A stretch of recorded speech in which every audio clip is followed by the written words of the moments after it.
Hello guys, আসসালামু আলাইকুম। আপনারা সবাই কেমন আছেন? আশা করি ভালো আছেন। তো আজকে আপনাদের জন্য আবারও আতিবা আকন ব্লগ থেকে নতুন ভিডিও নিয়ে আসলাম।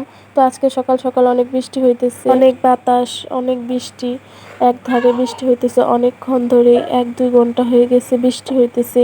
এই বৃষ্টির মধ্যে আদিবা তার আন্টির সাথে চুলাপাতি বা চড়ুইপাতি আপনারা কি বলেন, আমাদের এইখানে চুলাপাতি বলে, ও রান্না করতেছে ওর আন্টির সাথে ছোট ছোট চুলায়, ছোট পাতিলে ভাত তরকারি রান্না করতেছে।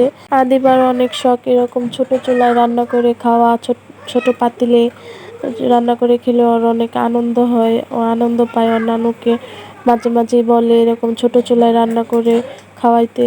তো ওর নানুর সাথেও প্রায় এরকম ছোট চুলায় রান্না করে খায়। এর জন্য ওর নানু ওকে একটা সুন্দর ছোট মাটির চুলা বানিয়ে দিয়েছে। এই মাটির চুলা দেখে ওর আন্টি বলতেছে আমিও রান্না করে খাবো। তাই ওর আন্টি আজকে সকাল সকালে বৃষ্টির মাঝে রান্না করতেছে। ওরও মনে চাইছে যে আজকে ছোট চুলায় রান্না করবে। তো অনেকক্ষণ ধরে রান্না করতেছে, 1-2 ঘন্টা হয়ে গেছে। রান্না করতে এমনিতে অনেক কষ্ট, ছোট চুলায় বেশি আগুন ধরতে চায় না। ও অনেকবারই আগুন ধরাইতেছে, নিভাইতেছে। এর জন্য ওর অনেক দেরি হইতেছে। ওর ভাত রান্না মনে হয় শেষ। তো এখানে একটা তরকারি বসাইছে। তরকারিও ধরেন কয়বার যে আগুন ধরাইতেছে, নিভাইতেছে, মানে ধোঁয়া। রান্না করতে এমনিতে অনেক কষ্ট, কিন্তু এটা একটা শখ। এই শখের বিষয়েও রান্না করতেছে। আসলে এটা একটা আনন্দ, বাচ্চাদের এরকম করে রান্না করে খেলে ওদের ভালো লাগে। তো এই যে দেখেন ওর ভাত রান্না শেষ। এখানে আবার আরেকটা তরকারি কুটে থুইছে, এটাও রান্না করবে। পরে এই যে আরেকটা তরকারি বসাইছে, এটা আগে রান্না শেষ করার পর এটা রান্না করবে। আমরাও ছোটকালে এরকম মাটির চুলায় রান্না করছি।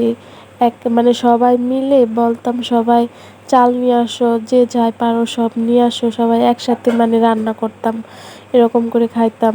তো এটা একটা আনন্দ অনেক, মানে এরকম করে খাইতাম সবাই মিলেমিশে। সবাই চাল আনতো, ডাল আনতো, যে যা পারে সব নিয়ে আসতো, আর সবাই একসাথে রান্না করে খাইতাম। এখন আমার মেয়ে এরকম করে রান্না করে খায়, দেখে ভালোই লাগে, আনন্দ লাগে।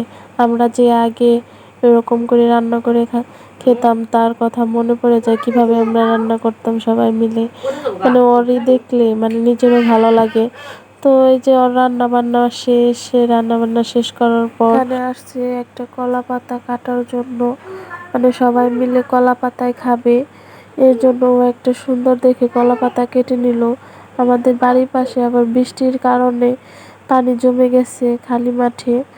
তো এখানে ও দৌড়াদৌড়ি করতেছে কলা পাতা মাথায় নিয়ে, হালকা হালকা বৃষ্টি পড়তেছে। এরকম পানি জমলে এখানে হাঁটতে অনেক ভালো লাগে। তো এই যে খুব কষ্ট করে রান্না করছে। রান্না করা শেষ করার পর এখন সবাই মিলে খাবে, এটাই তো একটা আনন্দ। এখন বাসায় চলে যাচ্ছি, কারণ আদিবা অনেকক্ষণ ধরে অপেক্ষা করতেছে কখন রান্না শেষ হবে আর কখন খাবে। ও তো রুমে খালি মানে ছোটাছুটি করতেছে, আমরা আসি না কেন, আমরা আসলেই ও ভাত খাবে। ও অপেক্ষা করতেছে অনেকক্ষণ ধরে। তো এখানে আমরা এখন চলে যাচ্ছি আমাদের বাসায়। বাসায় যে এখন ভাত পারে, সবাই একসাথে খাবো। চুলাপাতি অল্প করে খেলেই ভালো লাগে, পেট ভরে খাওয়ার কোনো দরকার নাই। এমনিতেই অল্প খেলে শান্তি।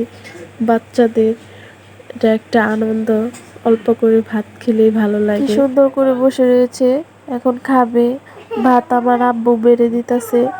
এই যে নিজের জন্য আগে ভাত নিয়ে নিল, এখন আদিবাকে দিবে, তারপর ওকে দিবে। ও হাসতেছে, দেখেন কিভাবে ভাত বাড়ছে, কয় এক সাইডে না বেড়ে মাঝখানে বাড়ছে, এই জন্য হাসতেছে। একটা শখ, এই শখের বিষয়ে ধরেন ওদের সাথে বসে গেছে ভাত খাওয়ার জন্য। তো এখানে আমার আব্বু পাতিল ধরে ওদেরকে বেড়ে বেড়ে দিতেছে। তো আমার আদিবারে দিছে, এখানে তরকারি রান্না করে রাখছে, এটা দিয়ে এখন আদিবা ভাত খাবে। তো এখানে ভাত কত অল্প অল্প নিয়ে নিছে, পেট ভরে তো খাওয়ার কোনো দরকার নাই, অল্প খেলেই ধরেন একটা শান্তি। বৃষ্টির মাঝে নিজে অনেক কষ্ট করে রান্না করছে ও। এমনিতে বাচ্চারা ভাত খেতে চায় না, জোর করে খাওয়াতে হয়। আর এখন দেখেন নিজের হাতে ভাত খাইতেছে, কারণ এটা ও আনন্দ করে খাইতেছে। এরকম করে ছোট চুলায় ছোট পাতিলে রান্না করলে ধরেন বাচ্চারা শখের বিষয় এমনি করেই খায়। আর এখন দেখেন নিজের হাতে সুন্দর করে ভাত মাখিয়ে খাচ্ছে। আজকের ভিডিও এই পর্যন্তই। আদিবা চড়ুই ভাতি খাওয়ার ভিডিও দেখলেন। আপনাদের যদি ভালো লাগে লাইক, কমেন্ট, শেয়ার এবং সাবস্ক্রাইব করে দিবেন। আসসালামু আলাইকুম।